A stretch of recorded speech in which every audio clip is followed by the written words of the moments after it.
There is a moment so quiet, so invisible, that most people miss it completely. It is not when the avoidant pulls away. It is not when they go cold, take longer to reply, become busy, or suddenly act like the intimacy between you was just a misunderstanding. That part looks like power. That part looks like control. That part makes you think they are fine while you are the one unraveling. No, the shocking moment an avoidant starts panicking is much later than that.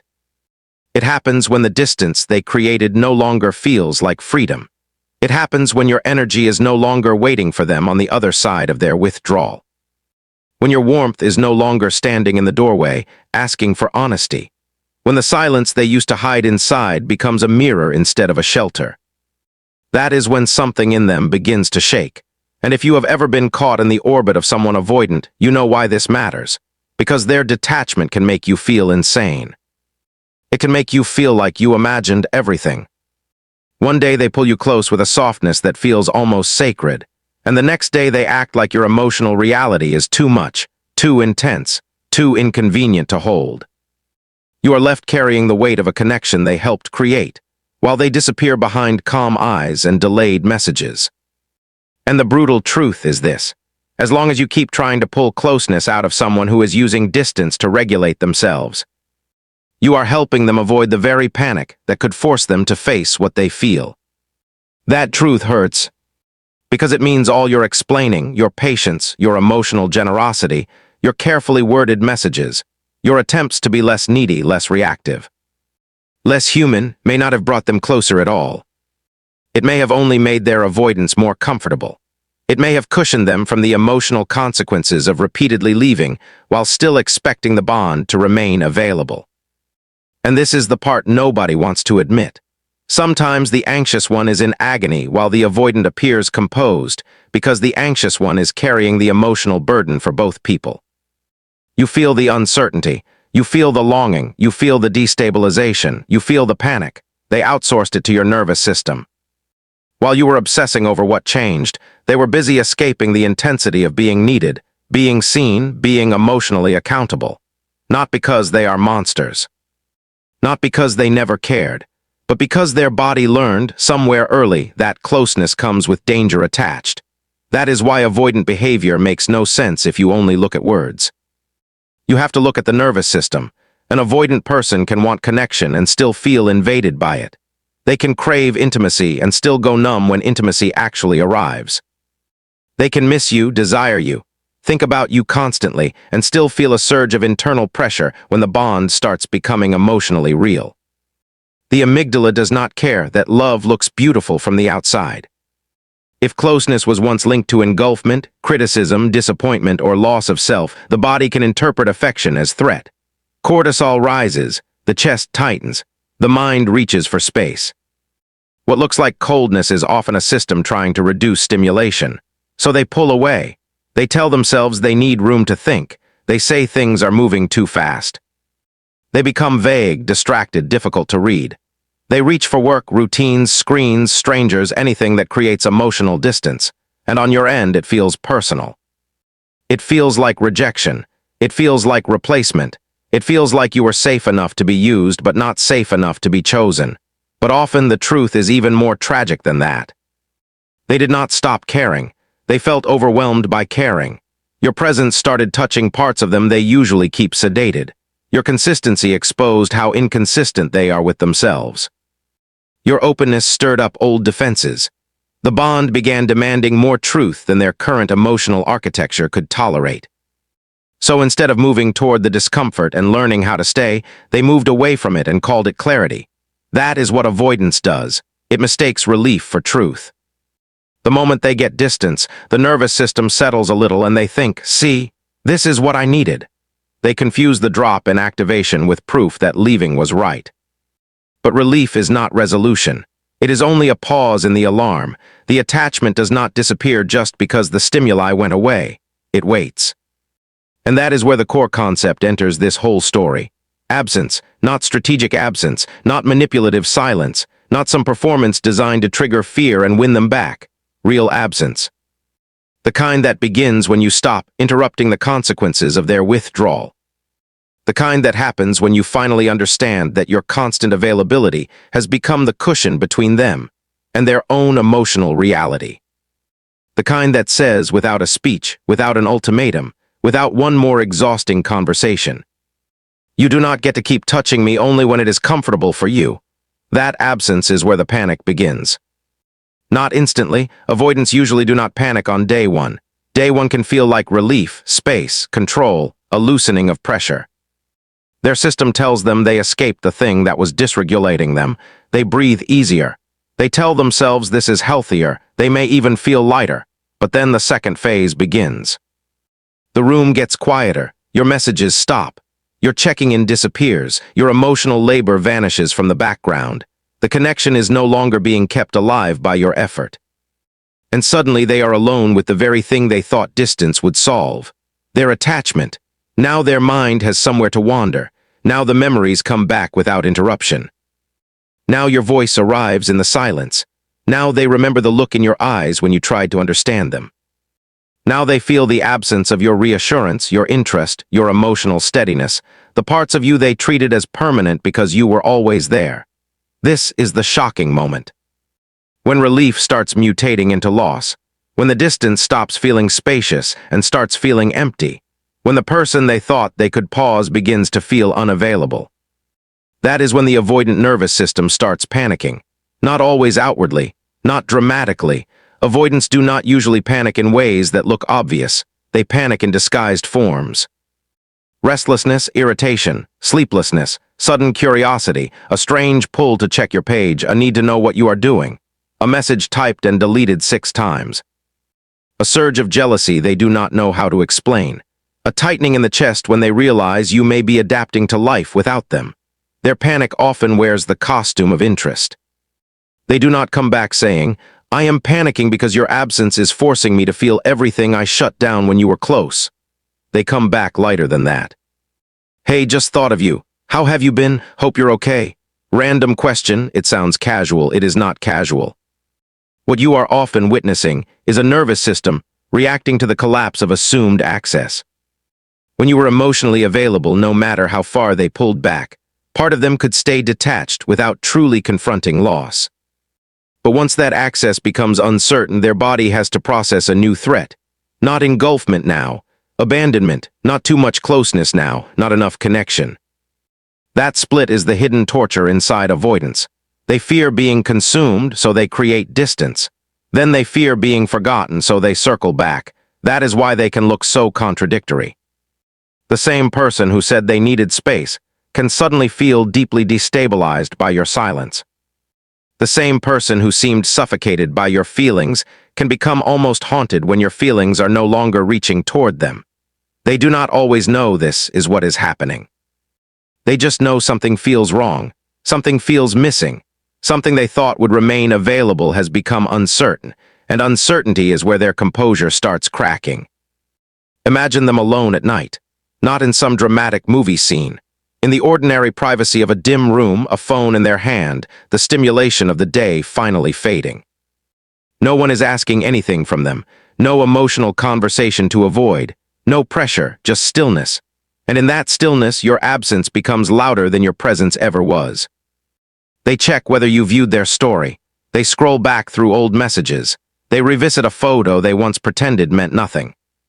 They wonder if you're talking to someone else with the same softness you once offered them. They suddenly remember the safety in your voice, the steadiness in your presence, the emotional intimacy they resisted when it was live and available. Now it feels precious. That is the cruel irony. What overwhelmed them in real time becomes beautiful in retrospect. Because distance lets avoidance romanticize what closeness once forced them to feel. When you were there, the bond activated fear. When you're gone, the bond activates longing. Same attachment, different phase, and this is where the power starts shifting in ways most people do not understand. For so long, you were the one panicking. You were the one trying to decode the silence, repair the rupture, regulate the instability, bring the connection back into emotional focus. You were the one carrying the uncertainty in your body like a second spine. Then you stopped. You stopped chasing clarity from someone committed to confusion. You stopped proving your intentions to someone who only felt safe at a distance. You stop turning your self-abandonment into love. And once you stop doing that, the emotional burden begins to move. Now they are the one checking.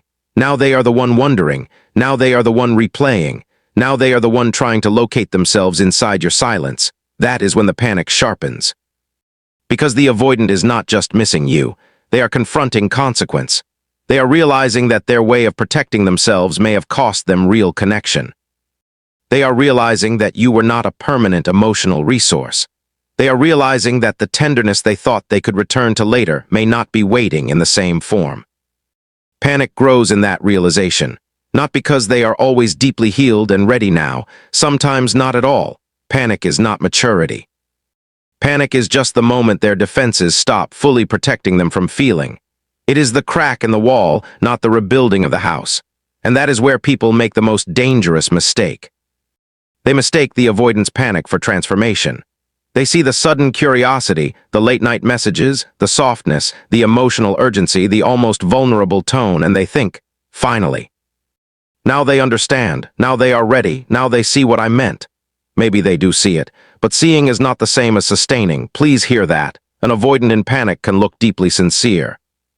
They may genuinely miss you. They may feel the weight of your absence more intensely than you realize. They may obsess over what happened. They may even reach in ways that feel more emotionally present than anything they gave before. But panic does not mean pattern broken. It only means the pattern stopped working as comfortably as it used to. That is why this moment is so psychologically intense. It is not just about them. It is about you facing your own temptation. The temptation to interpret their distress as proof that your love won. The temptation to rush back because now, finally, they seem to feel what you felt.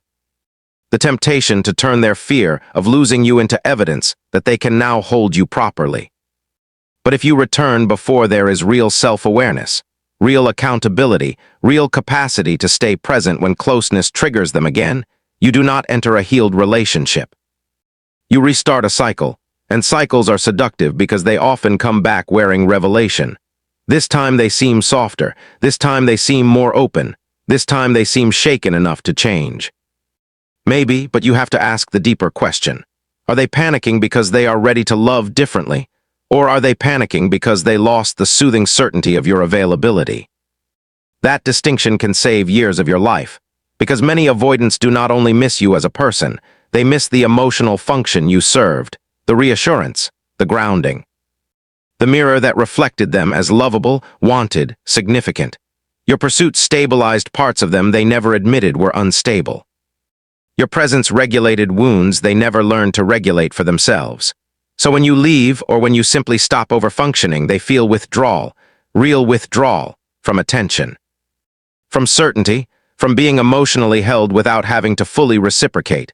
And withdrawal feels dramatic. It feels urgent. It feels romantic if you do not know what you are looking at. But urgency is not intimacy. Longing is not reliability. Panic is not partnership. This is the warning hidden inside the whole story. Do not break your own evolution just because they started breaking inside your absence. Do not confuse being chased with being safe. Do not return to the role of emotional rescuer just because the person who once ran is now trembling at the distance they created. Let them tremble, not cruelly, not vindictively, not as a game. Just enough for truth to do what your explanations never could. Truth that love is not an endless waiting room. Truth that someone can understand your wounds and still refuse to be wounded by them. Truth that emotional access is a privilege, not a guarantee. Truth that your softness was never meant to become the shelter where someone hides from their own healing. When you stop interrupting that truth, something sacred happens in you. You begin to see that their panic was never the ultimate prize. Your freedom is. Your freedom from reading detachment as depth. Your freedom from confusing inconsistency with complexity. Your freedom from building your self-worth around whether someone emotionally unavailable can finally recognize what you offered. Because the deepest shift is not now they panic, so now I matter. No, you mattered before they panicked. You mattered when they were shutting down. You mattered when they were confused. You mattered when they left you carrying questions they were too defended to answer. Their delayed panic does not create your value. It only reveals that they were never as untouched as they looked.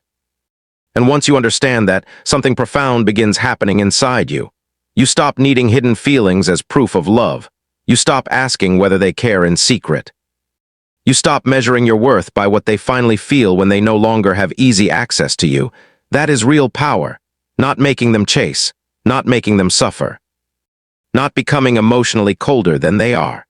Real power is becoming someone who no longer needs another person's nervous system to validate her significance. It is knowing that if someone can only feel your importance when you become unavailable, they are not yet capable of honoring your importance in real time. It is knowing that your tenderness is not a lesson plan for wounded people who want the benefits of intimacy without the demands of presence. It is knowing that the moment an avoidant starts panicking may be emotionally revealing, but it is not automatically relationally redemptive. That moment reveals them. What you do next reveals you. Will you collapse into the familiar role the second they reach? Will you call their urgency healing because part of you still aches to be chosen? Will you let their sudden fear override the long season of confusion that made you abandon yourself? Or will you stay still long enough to see whether their panic matures into responsibility? Because that is the real threshold, not whether they come back shaken, whether they come back changed, whether they can name their pattern instead of hiding behind vague emotions, whether they can stay in the room when closeness activates them, whether they can offer consistency where they once offered emotional weather, whether they can love in daylight what they only knew how to miss in the dark. Anything less is just panic looking for relief. And you were not made to be someone else's relief at the cost of your own peace. You were not made to shrink your needs so a dysregulated heart can feel less threatened by your depth. You were not made to celebrate breadcrumbs just because they come from the same hand that once withheld the loaf. You were made for more than that, for steadiness, for reciprocity, for a love that does not require collapse before it becomes clear. So yes, the shocking moment an avoidant starts panicking is real. It happens when your absence forces them to feel what their distance delayed. It happens when control slips, when access fades, when the silence they created stops protecting them and starts exposing them. It happens when your emotional labor is gone and they are left alone with the bond they tried to outpace. But the more important moment is this one. The moment you stop making their panic your purpose. The moment you stop thinking, if they finally feel scared to lose me, then maybe now I can relax. No, now you watch, now you listen. Now you discern. Now you let actions reveal whether this is awakening or just activation. And while they are learning whatever your absence is teaching them, you learn something even greater. You learn that your worth does not increase when it is finally noticed by someone who could not previously handle your presence. You learn that love, which only deepens at the edge of loss, is still emotionally immature love. You learn that the most magnetic thing you can become is not unavailable, but self-held. That is the identity shift. Not I want to be the one who made them panic, but I am the one who no longer panics when someone cannot meet me. Not now they know what they lost, but now I know what I was giving to someone who could not hold it. Not how do I keep them afraid to lose me, but why was I ever trying to earn safety from someone who needed distance to feel safe from love? That shift is everything.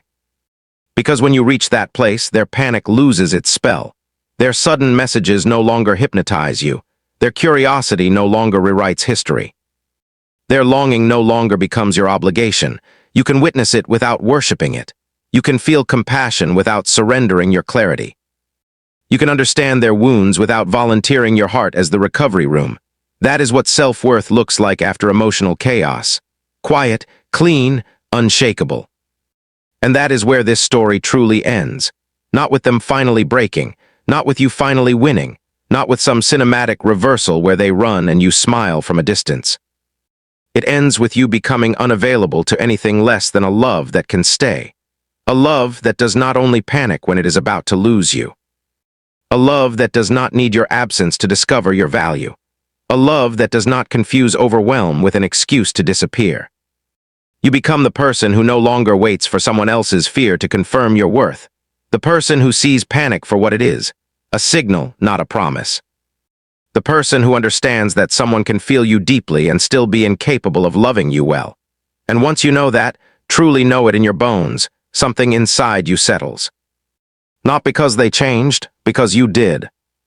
Because now, whether they spiral, wonder, check your page, miss your voice, replay your tenderness, or finally realize what they were running from, none of it defines you anymore.